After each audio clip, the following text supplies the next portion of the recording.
This video is sponsored by World of Warships.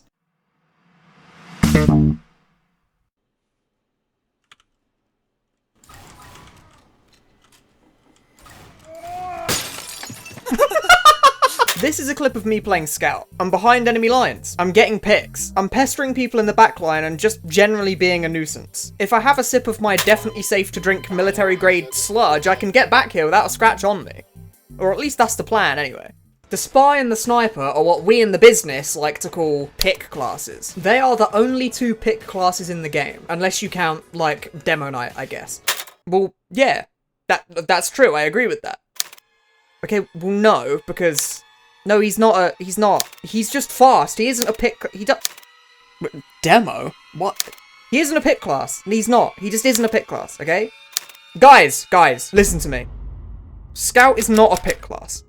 He can get picks, but that doesn't make him a pick class. And despite how obvious it might seem to suggest that he's a pick class, it's not quite as simple as that. But before we get on to why he isn't a pick class, let's go to a quick word from the sponsor of this video. I know, this channel has sponsors now, how crazy is that? This video is sponsored by World of Warships. If you weren't already aware, World of Warships is a free-to-play game available on PC, with new content released every month, whether it be new ships, in-game nations, cosmetics, or even ship classes. You can pilot destroyers, battleships, aircraft carriers, and you can even play as a submarine. It's got over 40 maps with dynamic weather effects and crazy water graphics that make it basically look like the real ocean. My personal favourite part is the game's historical accuracy. The game's playable vessels are often very true-to-life depictions of real ships that sailed in World War I and II, and they've even recreated ships from scrapped blueprints and designs that never actually saw the light of day. World of Warships offers a lens back in time at realistic ships from the past that sit in the game's virtual dockyards. The game's even available on consoles too. You can download World of Warships by using the very first link in the description below, and if you use the promo code BRAVO, you'll be given a huge starter pack. You get 500 doubloons, 1.5 million credits, 7-day premium account time, and a choice of one of these 5 ships for completely free. Thanks again to World of Warships for sponsoring this video. The term pick class is honestly a very reductive one, because any class in the game can get picks. See, just look at these picks I got as soldier.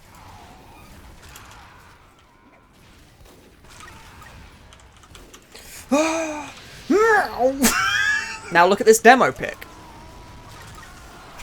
Absolutely ginormous. Medic picks? 3, 2, 1, go.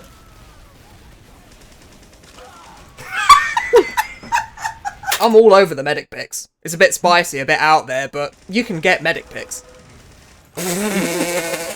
But nobody in their right mind would call the medic a pick class. He's so obviously different from a class like the sniper, right? Well, you say that, but just a tiny change in playstyle is all it takes to get some huge medic picks. Most people would agree that engineer is a support class, but that doesn't mean I can't go on a rampage with the Widowmaker just by walking through a flank unharmed and getting behind the enemy team. See, look, Engie's a pick class too. Look at how fast that guy died. In fact, this comment right here even suggests that Soldier could be a pick class too. And who can really blame him? Soldiers are well known for doing huge rocket jumps to sacrifice their lives for big picks. And the Market Gardener is purpose built for Soldier to become a melee assassin, just like the Spy is a melee assassin. If you play Trolldier and you use your rocket jumper instead of your normal primary, you're literally sacrificing consistent AoE damage for high melee burst damage, becoming a pick class. Demo can do it too. Put on the Caber with a shield and some boots and you can one-shot every class in the game other than an overhealed heavy. The Pyro has the back burner, and if you understand the way the crit hitboxes work, you can deal some insane damage to people with this thing, assuming that you can actually get behind them. In fact, sometimes you don't even need to get behind them.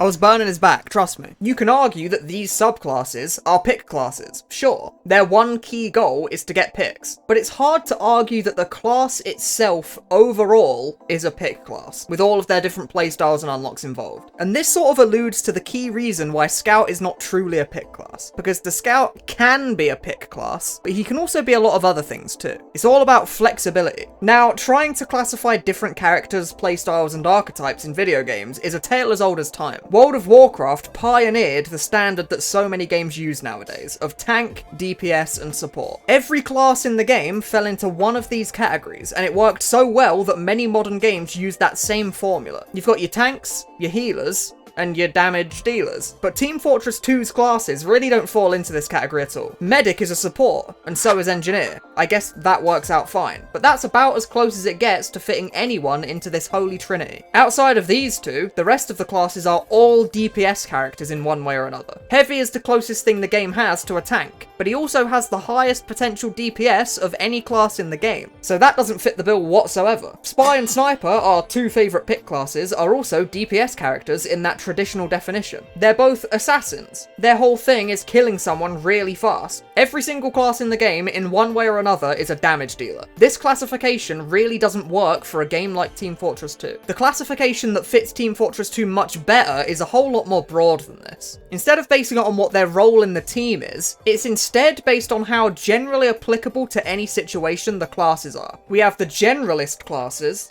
and the specialist classes. Generalists are the classes that can thrive in any situation you put them in. A demo man can go from aggressive attack to a strong defense in the blink of an eye. The sticky bomb launcher is obviously great for denying a choke point, but it also does insanely high damage just lobbed at people's faces from afar, and the ability to sticky jump just amplifies this. The fact that you can move so quickly makes it easier to follow up on aggressive plays, but it also helps you retreat when you need to be defensive. Soldier is the same. The ability to rocket jump makes him incredibly effective on offensive plays. These picks from earlier are a great example of that, but Soldier can thoroughly defend a choke point just as easily as he can bomb a medic. Spamming these doorways with rockets makes it really hard to push through, and he can always pull out the anti-aircraft missiles whenever a quick soldier tries to break through the choke. The Scout very obviously thrives in these offensive situations.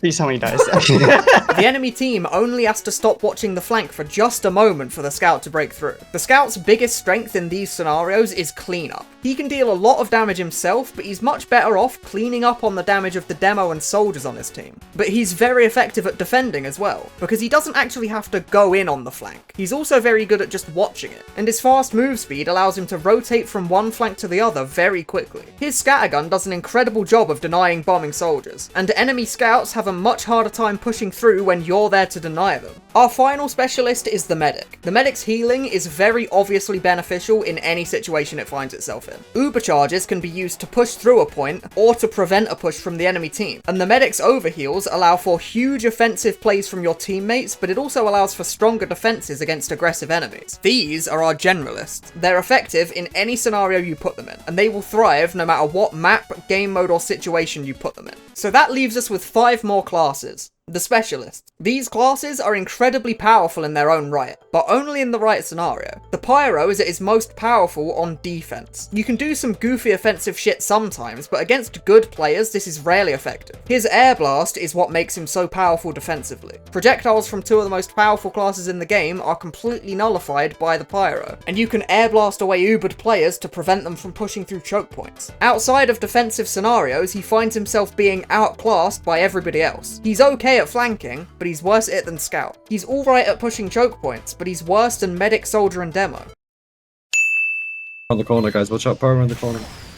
He deals decent damage, but not as much as Demo Man, Soldier, or even Heavy. He only sees himself thriving in these defensive scenarios. The Engineer and the Heavy are exactly the same. Heavy has incredible damage, but he's far too slow to actually keep up. The incredible speeds that the other Generalists move at is just too fast for him to keep up with. The game moves too fast for this man to do anything other than stand stationary at a choke point and jug people from medium range. Engineer has the same problem. His buildings just take too long to set up for him to realistically keep up on offense. Constantly chasing your team around with your sentry gun as the points change hands is impossible to keep up with, which also means that teleporters become useless too. And then we get to our 2 favourite pick classes, our Sniper and our Spy. Sniper is probably the most versatile specialist there is. In defensive scenarios, he's incredibly powerful. He dominates the entire map and requires almost no setup to do so. I go into more depth on that in this video here. But on offense, he finds himself suffering a similar fate to the Heavy. You're constantly chasing where the front line is, and you have no tools to actually help breach a choke point yourself. You just have to wait for your team to do it so you can peek. You still do have that opportunity to insta-kill someone every now and then, which is obviously very powerful, but this comes up a whole lot more often on defense than it ever could on offense. The effectiveness of the class is dependent on the situation he's in. Therefore, He's a specialist. And finally, it's the little Frenchman that could, the spy. The spy isn't like the other specialists, because he doesn't necessarily thrive more or less in an offensive or defensive scenario. The spy is a specialist because of how the class functions. Once the enemy team is aware of a spy's existence, he is instantly at a disadvantage. He's much easier to be conscious of once you know that the enemy team has a spy, which means that he has to pick his moments incredibly well to do anything at all, which is obviously incredibly difficult to do against players that are paying attention. This forces the spy to become a very situational pick. You can only pick spy when you're confident the enemy won't see it coming. Permanently running spy means your team is basically down a player, because you don't offer any consistent DPS or support whatsoever. So if you don't get backstabs, you don't do anything. And the longer you run the spy, the harder it is for you to get behind a consistently vigilant enemy team. The spy is too reliant on mind games and lack of enemy awareness to ever be a constant stay in a team. And this is how we classify the classes in Team Fortress 2. Not tank support and healer, not pick class, power class and support,